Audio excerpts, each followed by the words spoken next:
O ito na, mahal na senyora. Ito na lang. Kukunin ko na si Budot. Maraming mga magagandang oportunidad naghihintay sa kanya sa Maynila. Nakula, kahit kailan at kahit sino pa yan, hindi kita ipagpapalit.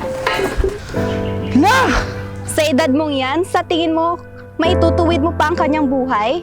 Kahit ang sungit mo, ikaw pa rin ang the best lola in the whole entire world. Hindi ito ang pangarap na gusto kong makamit niya! Ibigay mo na si Budot.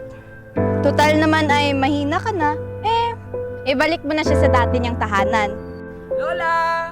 Nandito ako! Maraming mga magagandang oportunidad naghihintay sa kanya sa Maynila. Abot sa amin ang hidwaan mo na sa inyong tahanan. Paano siya pag wala ako? Makakaya niya ba? Mahal ba ako ng lola ko?